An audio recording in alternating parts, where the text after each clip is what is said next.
nostri incontri affronteranno una serie di temi per dimostrare che il passato è sempre di straordinaria attualità. Oggi parleremo del tema del contagio, della peste del 1348 e delle successive pesti diffusesi a Venezia, originatesi come sempre dall'Asia, poi attraverso il Medio Oriente, quindi il Mediterraneo, l'Italia e successivamente l'Europa.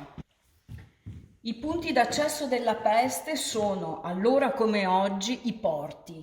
Dal Medio Oriente, attraverso il Mediterraneo, tocca la Sicilia, Genova e successivamente rimbalza verso Venezia e da lì si diffonde in Europa. Aspro è il dibattito tra i medici padovani e i medici veneziani intorno al tema del contagio, che non è ancora ben definito.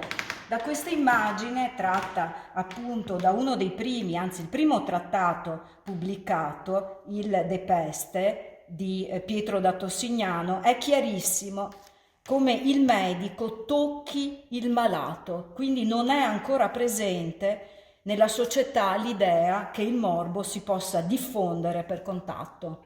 È ancora molto radicata l'idea che il morbo si diffonda attraverso gli umori e i miasmi, come si vede appunto dalla tavola degli umori pubblicata all'interno del volume, e altro fondamentale influsso è quello degli astri. Queste sono le due influenze considerate principali e fondamentali.